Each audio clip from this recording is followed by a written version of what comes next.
This is the Voice of Early Childhood podcast.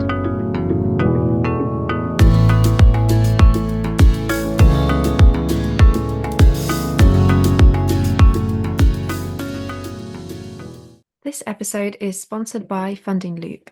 Funding Loop automates the process for nurseries of collecting funding forms from parents and typing that information into council portals.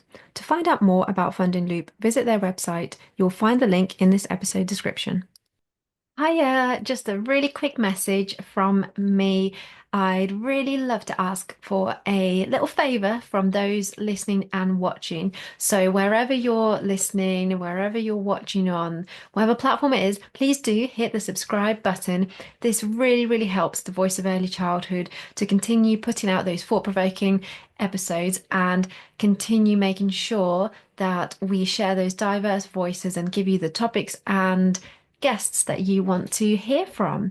And for those of you who already subscribe, thank you very much. This helps so much. And everyone, thank you for listening, watching, and supporting the Voice of Early Childhood. Hello, everyone. Welcome to the Voice of Early Childhood podcast. My name is Angelica Solinska. I'm your host and the founder of the Voice of Early Childhood. And in this episode, we are talking about changing the narrative around working with small children. So I have Rachael Webster with me today, who is an SEND and early childhood specialist at Nottingham Trent University. So thank you, Rachael, for coming on to share your thoughts on the Voice of Early Childhood podcast. You're very welcome. So, Rachael, in your article, you talk about having a rethink on how the government portrays the early childhood sector. So there's this need for a rethink. It's not new. However, it's particularly been re-sparked recently from the UK government's campaign for early childhood professionals, and namely a TV advert that's been shared across the country. And I'm sure loads of people have seen it, but as a reminder and just to set the scene, can you tell us about what the advert is, what it shows, before we start to really unpick it? Yeah, absolutely. So this is an advertising campaign that was originally launched just over 12 months ago, so by the previous administration. And it's called Do Something Big, Work with Small Children. And it's available to view on YouTube if you want to go and have a little look at it yourselves. So what it does is set out kind of a series of sort of small video clips of what is supposedly professionals in practice working in early childhood settings across the sector. Predominantly, it portrays young women, although there are a couple of men shown in the advert. But the thing that I think is particularly noticeable about it is the tone of the advert. So the voiceover is young, feminine, and in my opinion, it sounds fairly affected. It has a slightly childish lilt to it, and it starts off with calling bright minds and big hearts, and it goes on to say things like calling builders of trust unwobbly towers for those who know what it is to count and to be counted on. So it's this kind of sort of little call and response of kind of one element that might be a practice element and one element that might be a personality or a kind of personal trait element. But ultimately, it's fairly short, and obviously the tagline is "Do something big, work with small children," and I think it's definitely something that I'd encourage people to see if they haven't, because I think it's difficult to gauge that tone if you haven't actually seen the advert yourself. Yeah. But ultimately, there are a lot of issues in not the intent. The intent, I have absolutely 100% agreement with. We desperately need to encourage professionals, and I use that word advisedly. We want professionals into the early childhood sector. But in the actual delivery of that messaging, there are some real issues for me in terms of the tone, in terms of low expectations, and in terms of the value that we're actually placing on the sector itself. Yeah, and it's really important to, I guess, read between the lines, to be honest, and be critical consumers of everything that we see and we read, because it's not just about seeing things at face value like that. And being great, the government is really giving that push. And to be honest, that, like you said, the intent is there. Yes, that's what we want. But at the same time, we want to be ensuring that our sector, the early childhood sector, is seen as professional, well skilled, and getting kind of to that level that we want it to be at in terms of being on par with primary education and the other sectors. So in terms of recognition, there's a real historical challenge here. Mm-hmm. Yeah. And I think the fact that this advert is a year old, you might think it's not a very pertinent current sort of moment to be having this conversation. The reason I kind of picked on it in January was twofold, essentially. So one was that January comes around and obviously there's a whole bunch of advertisements on New You, and a lot of those advertisements are focused on career change opportunities. The DfE have clearly put a significant amount of budget into these advertising campaigns. So there's obviously the Get Into Teaching campaign, the Inspire Young Minds campaign, and the Further Education and Skills campaigns, which, I'm not saying there aren't issues with these. But all of these advertising campaigns are hangovers from the previous government. So none of these have been renewed with new messaging under the new administration. And that was one of the reasons why I felt so strongly that it needed to be picked on now, because surely with a government who have actually said they believe in the sector, they've made these kind of noises and they've suggested they're going to put this investment in. And yet the first thing they do is recycle messaging that is problematic. And so for me, it was incredibly timely that we drew attention to the fact that, no, you said that this was going to change. But the sort of key things around how people see the sector, I think there are kind of three issues going on. So one is society as a whole. And that feeds into both the people who are consumers of the sectors and services, but also the people who might choose to work in them. It creates an environment where the expectations on both sides of the management/employee divide are fairly low. So if you're going into the sector as an employee, there is, and actually again, there's fairly good research on this that says a lot of people, particularly young women, will see it as transient. They'll see it as a stepping stone. And a lot of the level 3 qualifications that people are choosing to access, they're doing not because they want to be a level 3 professional, but because it's a stepping stone to something else. And I feel quite empowered to have that conversation because that's exactly what I did. So I did a level 3 BTEC because that was the only vocational qualification at the time that was accepted onto teacher training courses. And obviously that has some bonuses. So, and again, I am that person. So I worked in supply while I was doing my teacher training. I was able to earn much better money than I would have done if I was just working in a bar or working in a gig economy service industry job. But it also meant that I was being put in positions of reasonably high authority, working as a temporary worker, going in, but with an assumption of qualification and knowledge. And yet I didn't see myself as a professional. I saw it as a part-time job while I was at university.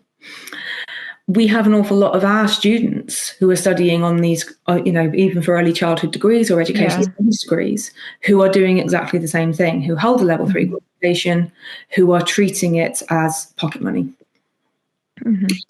And that's very much an attitudinal problem in the way that other people tell us that the sector is seen. But also from an employer perspective, it leads to low expectations and low aspirations.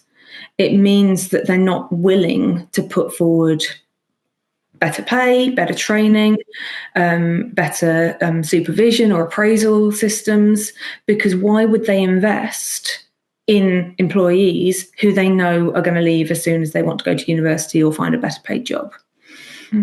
And of course, that also feeds into a whole bunch of other gendered perspectives on young women in the workplace, in terms of what happens when they decide to get married and have children. And it is still one of the few remaining sectors where statistically there is a drop-off in women returning to work in the early childhood sector, particularly in the private and voluntary and independent sector, after they have children. Often they will have very long career breaks or not return at all. And part of the reason for that is because where is the financial or the identity incentive, if you like? People are seeing themselves as professionals in the sector. They're seeing themselves as an employee. Yeah. And so society itself doesn't have a high view of this sector or these workers. Then, obviously, the second area of this is parents. So parents are predominantly going to be the consumers of these services.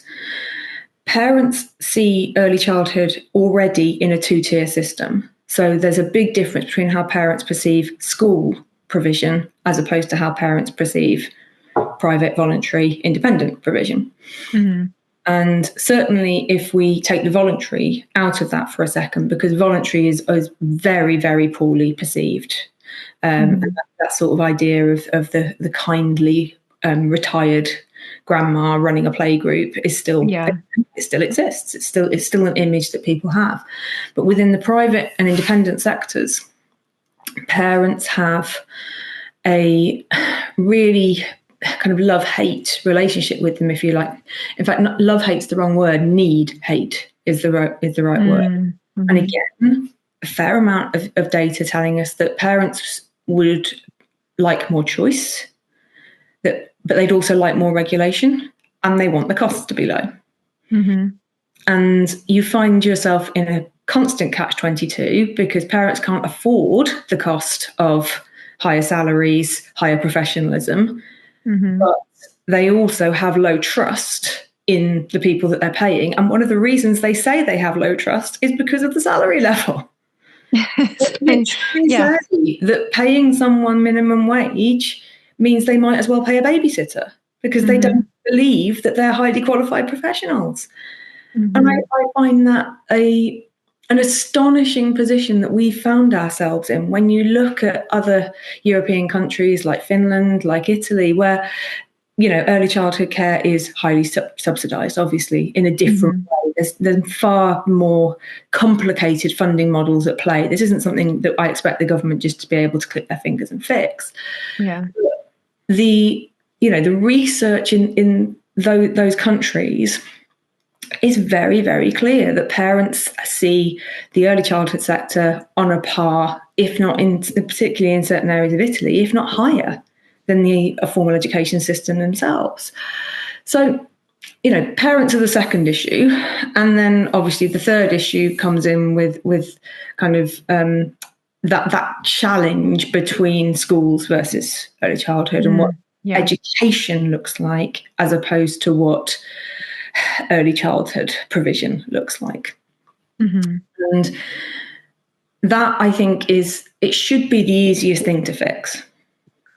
Because we have really comprehensive, our degree level education, so that they all have to go through the same level of clearance and quality assurance to be able to say you've got a degree in that area.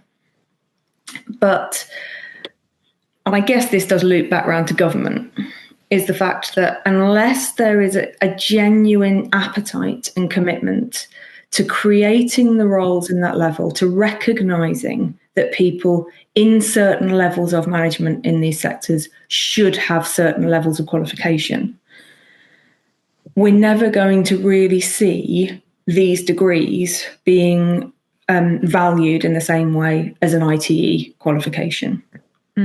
And it does affect numbers. It puts people off wanting to do it. And ultimately, it also means that an awful lot of people who do the degrees are doing it even at degree level for a stepping stone to a PGCE. And I think that's really sad. I think the idea that it's worth less or it's a transient phase means that we are losing the very people with the enthusiasm, the commitment and the drive who could be those voices to develop and improve the sector from the ground up. Mm-hmm, mm-hmm. And I just want to go back again to you talking about like the earliest degrees and the actual work being treated as that transient sector. So I guess I was just thinking about my experience. I was the opposite to you, where I did do the earliest degree for the earliest degree, and everyone around me was doing it to have that stepping stone onto primary. And I was just like, no, actually, and everyone kept asking me, are you going to be a teacher? And I was like, no, I never want to be a teacher. I want to work in early years and whatever that meant. But I still wasn't proud of saying that I work in early years, or I'm a nursery nurse or an earliest practitioner, or any of the roles that I held throughout the years. I was, to be honest, almost embarrassed to say that. And I would sometimes say, and this was against what my own values and what I wanted to do, I would say, I work in teaching. I wouldn't say I'm a teacher, because I know I shouldn't say that because I haven't got the qualification. But, people would be like, oh, you just play with children. And, that's the narrative we hear all the time. Yeah. Mm-hmm. You just play all day. Yeah. And some of these narratives as well, they are incredibly complicated because there's a whole bunch of politics behind them around gender identity, around salary identity, class identity. And, there's a whole lot of things that we need to remember about the communities in which people come from and the opportunities in those communities in which they're based. Mm-hmm. We know that, for example, and this isn't language that everyone loves, but it is the language that the literature tends to use. So when we're thinking about these kind of post-industrial towns, particularly the Midlands, when we think about sort of Colville, Hinckley, Mansfield, Chesterfield, we're looking at communities where opportunities for particularly young women have been very limited. Yeah. And the research, again, some fascinating research that Jill Richards did, and obviously she's one of our colleagues at NTU, which actually looked at individual narratives, and it was a longitudinal study, in fact, from her. So it was talking to young women about what their aspirations were and what opportunities that they thought were open to them, and then later coming back and seeing where they actually saw themselves. And overwhelmingly, these young women in secondary education were talking about the only opportunities available to them being kind of beauty, hairdressing, childcare. Mm-hmm. Yeah. And that was for several reasons, one of which being that they were sectors that you can learn on the job. So all of those had... at the time, it wasn't a heavy apprenticeship-based education system, but they were introducing the T-levels in those areas, and all of them had these kind of vocational opportunities under the sort of the old BTEC style qualifications. Mm-hmm. So lots of the young women were saying, well, I've got to stay on at school till I'm 18 now, but I could be getting paid. Mm-hmm. Now that's a massive incentive if you're part of a family where the expectation is that you'll be bringing in money at the earliest opportunity. Yeah, for sure. And again, I'm not getting into too much into that because it takes us down a slightly different route. It is an important part of the conversation. But also there's this very specific image of caring professions, and we see this obviously very heavily superimposed onto the early childhood sector, but we have to remember that this also applies to health and social care. It also applies to nursing, healthcare assistants. And there's certain things that all of these sectors have in common, which is highly feminized workforces. Mm-hmm. The image and the value placed on them is unescapably wrapped up with the value that society place on feminized workforces. And you end up in a catch-22, because then it's saying, are women doing lower paid jobs because they happen to have characteristics and traits that are suited to that type of work? Or is that type of work lower paid because it encapsulates the type of characteristics that women tend to embody? Mm-hmm. And I think that people will have opinions on that, but ultimately we've got to ask ourselves, is it reasonable that these caring professions are so dependent on people's drive and desire to want to be working with young people, working with people who have high care needs or who are unwell? Or is there something wrong in that it does deserve a level of, remuneration that we just don't provide? And I found myself over the years falling more and more, the more I talk to parents, the more I hear parents saying they are distrustful of the fact that these professionals aren't actually earning a professional salary. Parents not believing that they're highly qualified, well suited, and that they are essentially just paying very expensive babysitting services. And even in schools, the drive away from qualified teachers in early years, which obviously we fought quite hard for in the early 2000s, but that drive away from that in the last 10 years, 14 years, however you want to calculate that, has again created this environment where parents are feeling very uninvested in these sectors, where it is, the children don't have to go, so attendance tends to be lower, but it's also very much a consumer-based economy. So we're paying something, so we should get what we want from it. And that is a really complicated relationship when you are thinking about marketized provision. There's just, the more we speak about it, the more it's clear how complicated everything is. And like you said, I'm not going to go down this kind of route because it's just it will be like a whole, day's worth of talking on the podcast.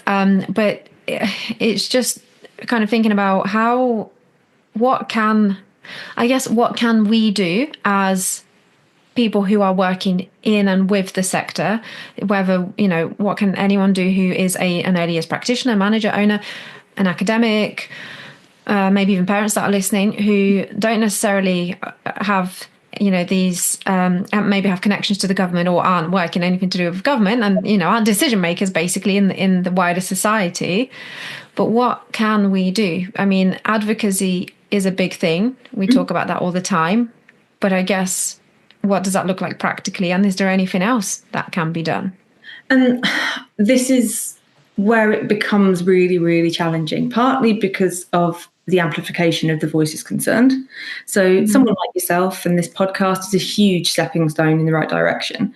But it's also worth remembering that when we are talking about potentially young women who may be working in working class communities, probably don't feel enfranchised and empowered to take on the world. Yeah, of course. But also if they have been socialized to believe that this is a stepping stone or it is a ceiling that they're never going to be able to progress past, that again creates potentially animosity for them in terms of how they see their job and the worth and the value they place in it. So parents are probably in a really powerful position at this point. It is about parents fighting for what they believe to be best practice, not cheap provision.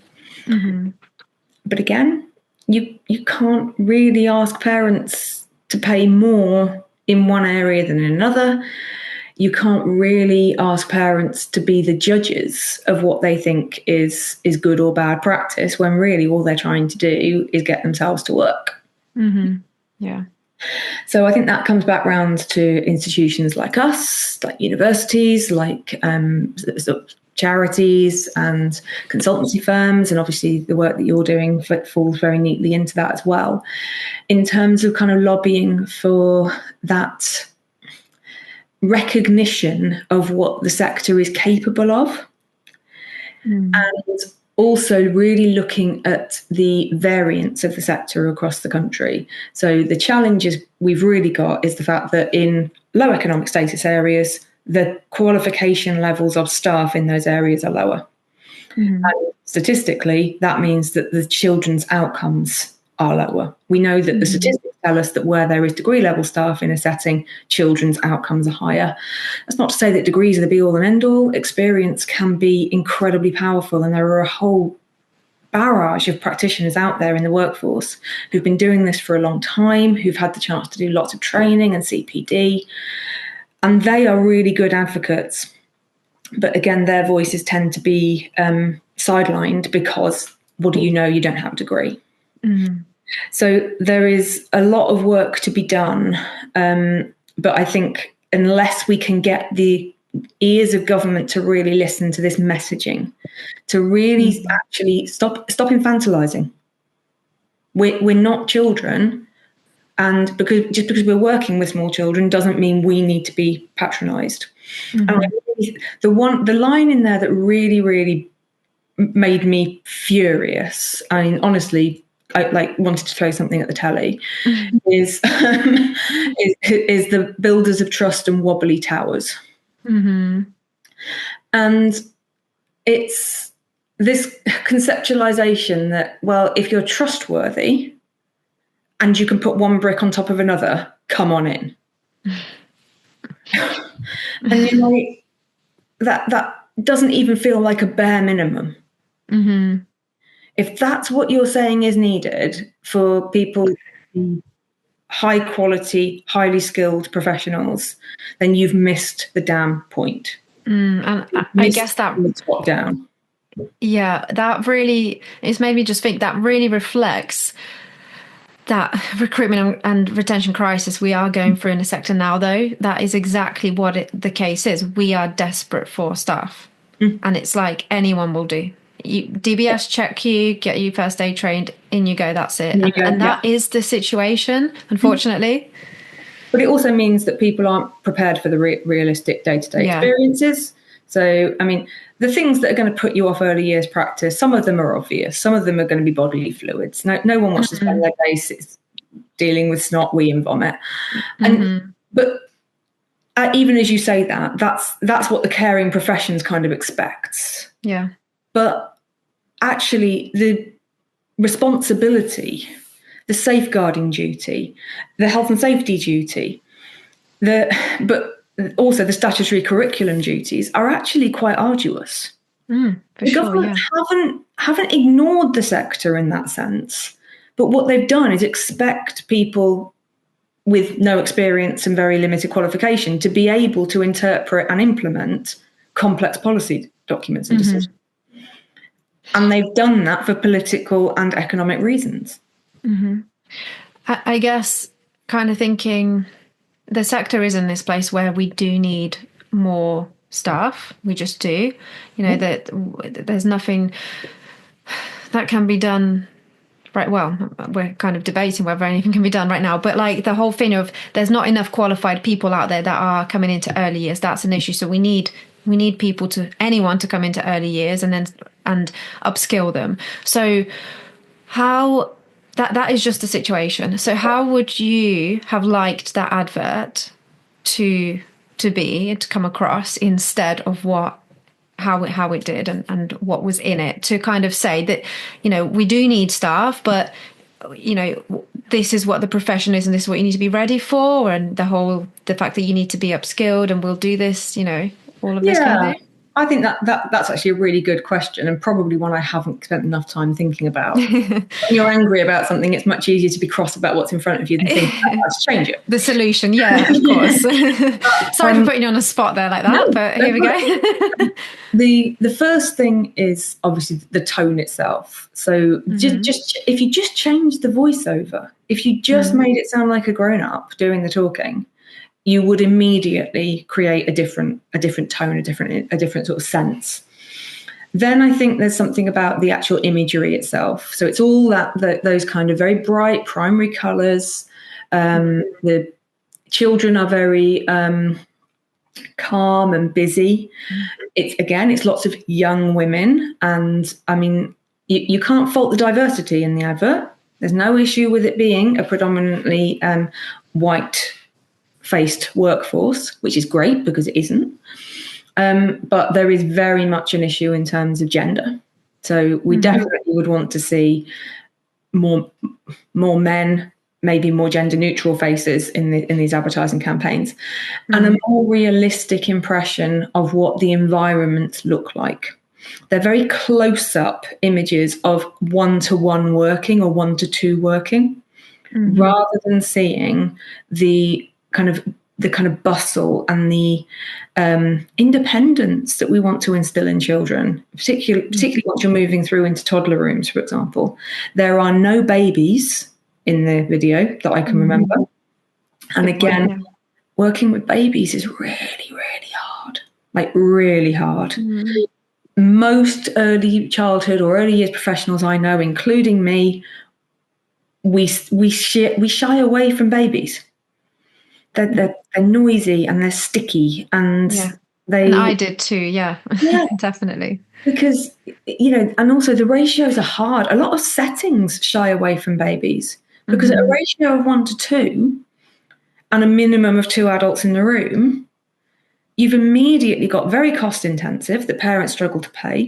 You've got very resource intensive that settings struggle to meet, and obviously very staff intensive. And the safeguarding around very, very young babies is really quite intense. Mhm. So, having a reality that this sector includes under twos is quite important. There's no SEND portrayed in Mhm. the advert that I can remember. And again, particularly in early years, there is, and in non-funded placements rather, we're looking at far greater numbers of children with special educational needs and disabilities in those private and independent settings compared to in a school where the children might be being placed in specialist provision. So there is an element of reality needed, but in an environment that says, actually, if we can say this is hard, let's be honest about this. This is a hard gig, Mhm. but look what you can get out of it. And they do that with the Get Into Teaching advert. Mhm. They don't shy Mhm. away from hard messaging. There's a very specific, and they also use a similar technique. Actually, it's the sort of call and response. This is your first day in teaching. This is a class you'll inspire. This is, but then it's this is the day you're put to the test. Mhm. They don't shy away from it when they're thinking about getting to teaching, but they focus on secondary. Mhm. So there's something to be said about learning from what's already happening, from what that messaging already looks like. And I think as well, giving credit where it's due, saying that you are capable of this amazing level of care, Mhm. and that doing this, because they end it with do something big, work with small children. And I mean, I say in my article, actually working with small children is big. It's huge. Yeah. This is the foundation. It used to be called the foundation stage. And that was for a reason, is that, and statistics tell us that children who have high quality early years provision have better outcomes right the way through to GCSE. Mhm. So why would we want to diminish that? Why would we want to gatekeep it? Mm. And that's kind of how this feels and it's also just intensely patronizing. So it is going to put people off. Yeah. It would certainly have put me off if I'd seen that as an independent, fierce young woman. Mm. Even the drive to go into early years teaching, which is what I wanted to do, I think someone talking to me like that, who know what it is to count and to be counted on, I think I'd have blacked their eye. So, in terms of what needs to happen, Mm. there is some really quick fixes that any decent advertising firm worth their salt Mhm. could have put together, but instead the government decided to play into the existing tropes. Mm. But that, say, if we're speaking about an advertising firm, for example, that they need to be, and the government clearly also need to be informed by early childhood specialist practitioners, academics, people like yourself who are telling them this is what this messaging is implying. This is what we read between the lines. This is kind of, what you're putting across here, and it doesn't sound right. And these are all the details to think about. And that might look like to you at face value, like you are putting across that message, but actually what's behind, what's beneath all of this. I mean, I think when we talk about advertising, we've got to recognise that there's a whole bunch of challenges around advertising to women across the board. It's only in the last, I'm going to say decade, probably less, that the advertising around period products has actually been reframed from the body form for you campaigns, where all of our period products had blue water on them and we were all rollerblading. Yeah, I remember those. It's when we're asking people to recognise what advertising to women does or is, there's a lot of subtleties that, of course, historically wouldn't have been captured because advertisers weren't women, they were men. There's also a lot of other media representation that we can learn a lot from. I mean, I only recently, and this is my own fault, but I only very recently managed to actually sit down and watch the Barbie film. I've not watched it still. And I've been meaning to watch it for however long it's been out. Definitely worth a watch. But to take our lead from that, what it does is captures the fact that there is value in femininity. But also that as women, what we do is by definition feminine because we are women. So it changes that narrative of, to be a woman, you need to fit this shape. And that, I think, is essentially what that narrative in the advertisement is doing, is saying we have to appeal to women. So let's be slightly coy, slightly reticent, slightly infantile, slightly cute. Let's use all of those things that we think women historically have liked and responded to. And of course, women like children. Children are just something that women are drawn to. I mean, I'm not a rarity in the sector as somebody who has chosen to work with young children who would not choose to have a young child in their home. Yeah, and that's the same with me. So there you go. And yet the attitude, and I'm sure you get the same thing, is still, how on earth can you be an early years professional, an SEND professional, and yet not, surely you want your own children. And that kind of assumption leads to lazy advertising like this. It's highly problematic, especially when you bring in that, what you just talked about in terms of the way that we see women and appealing to women. And what was I going to say? So from everything that you were talking about in terms of what the advert is lacking, it kind of seemed to me that you were saying basically there's not, and the fact that it was patronizing and really simple, and zooming into like the nice parts. Yeah. There's basically not enough challenge portrayed. And we do want people to enter the workforce. We do need more people. And obviously we want it to appear attractive, but making it seem like it's easy and anyone can do it and is basically a piece of piss kind of thing, then, that's not going to attract the people that we want to attract, and probably not going to attract a lot of people anyway, because when you were talking, I was kind of thinking of the Royal Navy adverts, the whole, how they are, the whole thing, if you can fix a car and, all of that. And it seems really like, wow, this is a lot. I don't know if I'd want to be doing that, but actually it does make you think, this is tough, this is exciting, this is challenging, this is kind of the person that I want to be. A lot of people might be thinking that. And I think the same here as well, and kind of it needs to come across as the aspirational, challenging profession. Yeah. What did you say? Sorry. Aspirational. You want aspirational, yes. Say, that's who I want to be. Yeah. Not necessarily who I am today, but if I take that route, that's someone I could see myself being proud of. I want to go to work every day and be that person.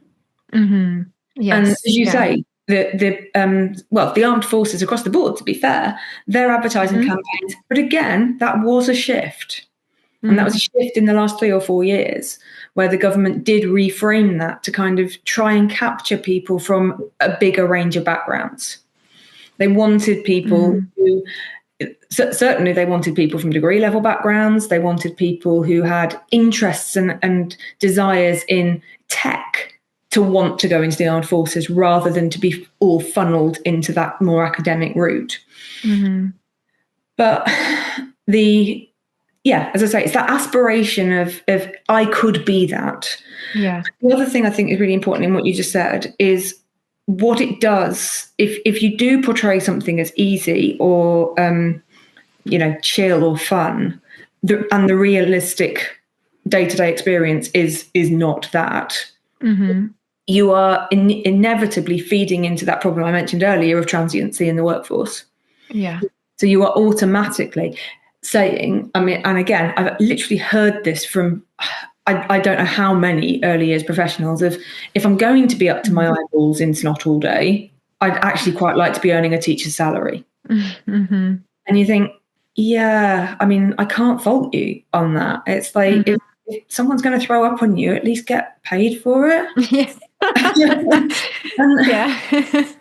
But equally, I hear that from healthcare assistants who are trained to be nurses. I hear it from nurses who've gone into medical sciences.